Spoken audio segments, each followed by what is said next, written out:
네, 함께 성장하는 일상 랑랑부동산 플러스입니다. 자, 오늘은 꿈을 향해 달리고 계시는 젊은 공인중개사이시죠. 박진목님 모시고 이야기 나눠보도록 하겠습니다. 반갑습니다. 안녕하세요. 반갑습니다. 네. 간단하게 예. 자기소개 부탁드릴게요. 안녕하세요. 저는 공인중개사 활동하고 있는 박진목이라고 합니다. 반갑습니다. 네. 꽤나 안정적인 직장에 다녔던 걸로 네, 맞습니다. 알고 있거든요. 네네. 그런데 갑자기 이렇게 변화하셨다고 하니까 이렇게 이제 이야기를 좀 나눠보는 건데 그간에 좀 어떤 변화가 구체적으로 있었나요? 직장을 처음부터 이렇게 막 오래 다닐 생각은 아니었고, 뭔가 제가 주도적으로 뭔가를 하고 싶다는 생각이 있었고, 또 그 당시에는 제가 부동산에 대해서 관심이 엄청 많았기 때문에 뭔가 부동산과 제가 주도적으로 할 수 있는 일을 찾다가 보니까 이제 공인중개사가 적합한 것 같아서 그래서 도전을 하게 되었고, 자격증 작년에 취득하고 이제 지금 소속 공인중개사로 활동하고 있습니다. 근데 이게 사실 결혼도 하셨잖아요. 네, 결혼했습니다. 반대가 만만치 않았을 것 같거든요. 처음에는 뭔가 이제 중개사를 한다고 했을 때는 좀 반대도 있었는데, 이게 제가 계속 열심히 하고 무언가를 하고자 하는 의지를 계속 내비치다 보니까 이제 가족들도 인정을 해주고 걱정했을 와이프도 있는데 그래도 선뜻 이제 열심히 해보라고 응원을 해줘가지고 제가 하게 되었죠. 복이 많으시네요. 와이프 좀 잘 만난 것 같습니다. 네. 근데 이게 사실 뭐 실질적인 또 소득이 중요할 것 같은데 예. 아무래도 뭐 전에서 일했던 거에 비해서 당연히 많이 낮을 거고 네네. 그리고 이제 이 생활비도 좀 부담감이 심하실 것 같은데 네. 뭐 어떻게 좀 대비를 해놓으신 상황인가요? 솔직히 전에 직장 다니면서 벌었던 그 수입에는 거의 솔직히 말씀드리면 3분의 1 토막 정도 났었고요. 나는 상황인데 네. 이제 그 젊음이 좋다는 말이 있잖아요. 그래서 그런 것 때문에 일단은 지금은 조금 힘들더라도 나중에는 제가 원하는 수준까지 올라가기 열심히 노력할 거고 그거를 성공하기 위해서 많이 공부도 하고 노력하고 있으니까 지금 당장에 소득이 작다고 해서 뭐 불안하거나 그런 건 없고요. 그리고 그 전에도 이게 좀 예비비 같은 거 이제 좀 모아놓은 것도 있고 이제 투자도 한두 건씩 해서 벌어놓은 걸로 이제 그 경제적인 여건은 다 와이프한테 다 넘겼습니다. 그러면은 그 사실상 공인중개사는 어쨌든 직업적인 부분에서 네. 이제 목표하는 게 있고 네. 그럼 사실 이제 부동산 자체에 관심을 가진 건 투자 쪽을 먼저 좀 관심을 가지시게 된 거예요? 제일 처음에 부동산에 대해서 관심을 가졌던 것은 저기 LH 주택공사에서 택지 분양을 했던 적이 있었거든요. 네. 근데 그때 운 좋게 그 시기에 제가 집에서 나와가지고 세대 분리가 돼 있다 보니까 네. 그래서 그냥 공고문은 알고 있었지만 넣을까 말까 하다 부모님이 먼저 얘기를 해주셨거든요. 이거 한번 있는데 청약 넣어볼 생각 없느냐 해가지고 택지를요? 예. 그때 몇 살 때였어요 혹시? 그때가 26살 때. 26? 네. 택지를 분양을 네. 넣어가지고 그때 당시에는 제가 뭐 어떤 부동산에 대한 개념이나 이런 건 잘 안 잡혀 있었기 때문에 그렇죠. 그냥 봤을 때 노출이 잘 되는 코너 자리 저희가 지나가다 보면 상권을 보다 보면은 항상 잘 보이는 트인 자리에서 그냥 제일 비싼 거는 아무도 안 할 것 같다는 생각에 그 비싼 땅을 넣었는데 그게 지금 와이프인데 그 당시에는 여자친구였던 와이프랑 데이트를 하다가 바뀐 건 아니고 예. 그때 딱 백화점에서 쇼핑하고 있다가 문자가 연락이 딱 오더라고요. 당첨이 되셨습니다.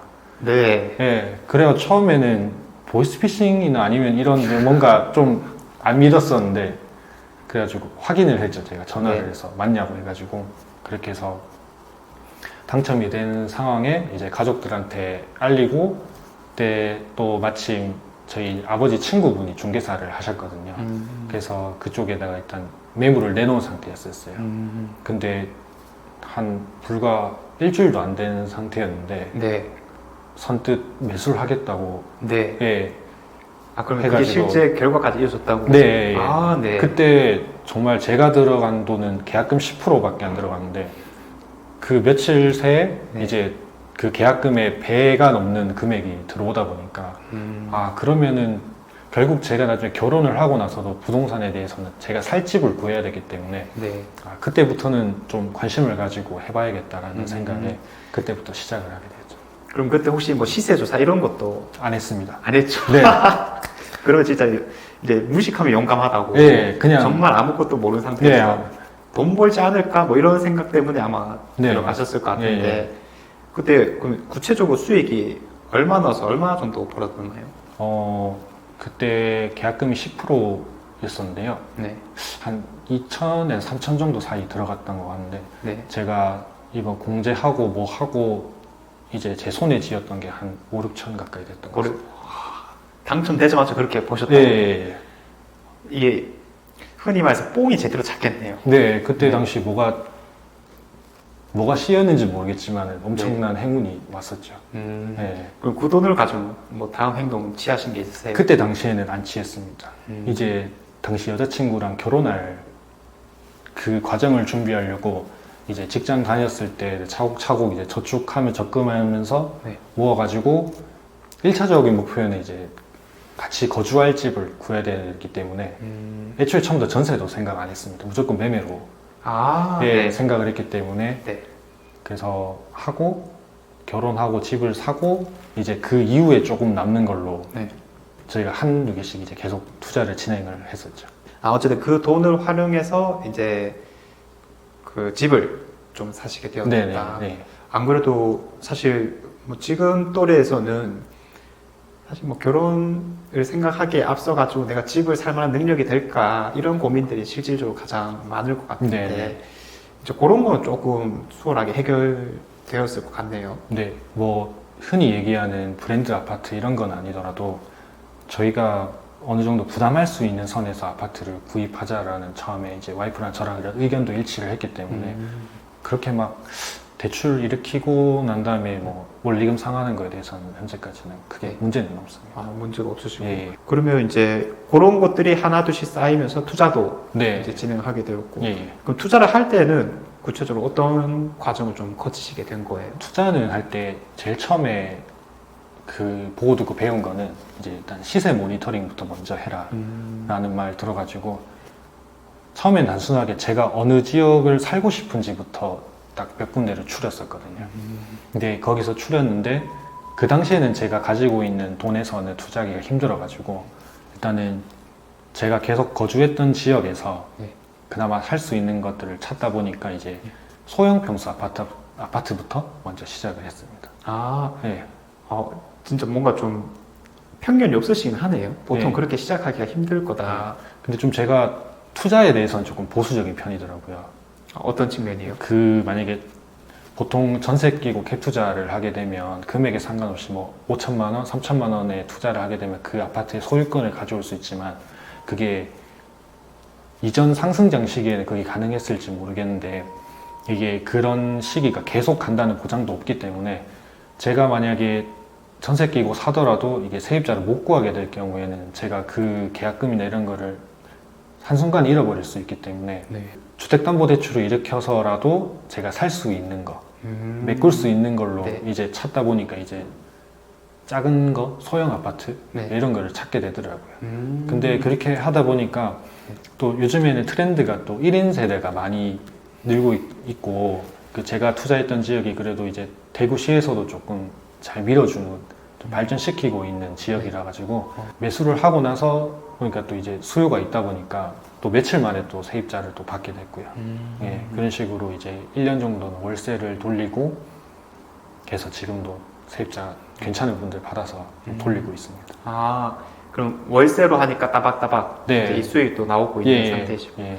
사실 이제 좀 감명 깊다라고 보이는 부분은 지금 시장에서는 그런 게 당연한 부분이 되겠지만은 내가 감당할 수 있을 만한 물건인가가 제일 중요한 포인트일 것 같아요. 그래서 지금 시장도 버틸 수 있으면서 결국 시장을 우리가 안 떠나고 있는 게 가장 중요하다는 표현을 많이 쓰시잖아요. 특히 거장분들은. 그래서 그런 지속할 수 있을 만한 튼튼한 기반을 잘 갖춘 게 아닐까 뭐 그런 생각도 많이 들어서 정말 이제 좀 탄탄하면서도 길게 살펴보고 계신 게 아닐까 그런 느낌을 뭐 없지 않아 받고 있습니다.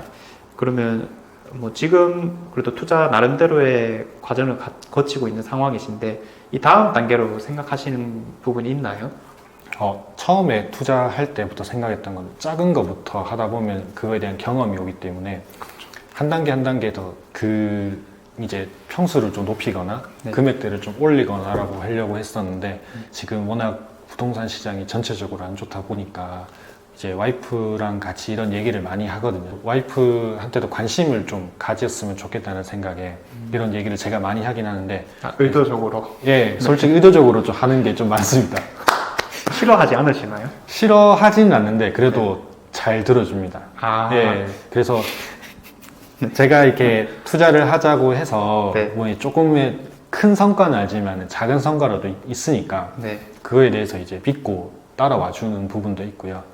그래서 뭐 투자로서의 뭔가 전략을 이제 또 약간 변경을 좀 했거든요. 1인 가구가 늘어나는 트렌드를 반영해서 소형 아파트 위주의 이제 오래된 아파트 이런 것들을 잘만 사가지고 꾸며놓고 하면은 충분히 네. 뭔가 이제 그 일하지 않고 들어오는 그런 월세 수입 같은 거를 만들면은 네. 노후 대비에도 괜찮을 것 같고 지금부터 탄탄히 해놓는다면 그런 어떤 경험들이 저한테도 다 좋게 돌아오기 때문에 네. 뭔가 이것저것 다양하게 생각은 하고 있습니다. 아, 진짜 말한 것마다 이제 좀 주옥 같다라는 게 욕 아니고요. 네. 이게 정말 이제 우리가 젊을 때는 확실하게 큰 집을 사지 말라고 하는 표현이 뭐냐면은 네. 경험을 쌓는 시간이 더 중요하다. 네. 부자 아빠, 가난한 아빠에서도 이런 대목이 네, 나와 맞습니다. 있는데 네네. 이제 그런 측면에서 방금 이제 말씀하신 포인트가 여러 경험을 좀 쌓아 나가는 게 중요하고 그 다음에 또 소형 단지 내가 감당할 수 있는 소형 단지를 사서 좀 꾸며 놓으면 월세 수익도 좋다 이런 네, 부분들이 맞습니다. 너무 투자자이지 않나. 아, 네, 그래서 네. 저 같은 사람이야 그냥 업으로 하는 거다 보니까 이제 그냥 혼자서도 계속 진행을 하는 건데 뭐 대부분 어쨌든 일반인 입장에서 부동산을 하고 있는 입장이잖아요. 네. 뭐 함께 나아가는 사람들이 없다라면 이제 혼자서 이걸 지속하기가 상당히 힘들었을 것 같은데 네, 맞습니다. 처음에 투자를 하실 때는 그러면 좀 같이 했던 분들이 있나요?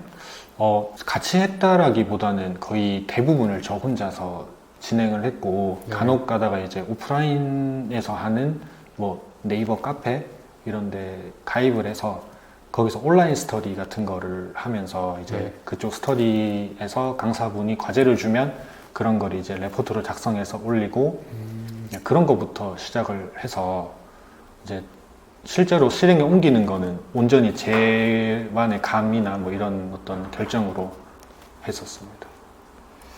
특이하네요. 네. 이런 분이 잘 없는데 네. 이제 결국 투자를 하면서도 이제 아까 말씀하신 직업적인 부분들도 이제 결국 다 성장의 일환이다 네, 보니까 맞습니다. 이제 뭐 미래를 향해서 좀 그림을 어떤 식으로 그리고 계신가 이제 그런 거 있으면은 말씀을 좀 부탁드릴게요. 저의 그냥 미래의 바람인 건데요. 지금은 중개사로 시작하고 있기 때문에 최종적으로는 이제 부동산에서는 해볼 거는 끝까지 다 해보고 싶은 목표는 있습니다.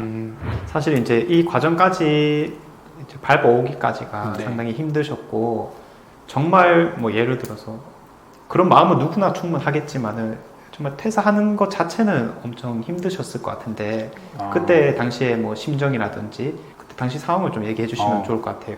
저는 중개사 준비를 1년 정도 했거든요. 동차로 같이 1, 2차를 준비를 했는데 솔직히 공부할 때는 되게 좀 스트레스도 받고 많이 힘들기도 하고 직장 다니면서 하셨어요? 네, 보니까. 직장 다니면서 하다 보니까 아, 공부해야 될 시간도 되게 작았었거든요. 네.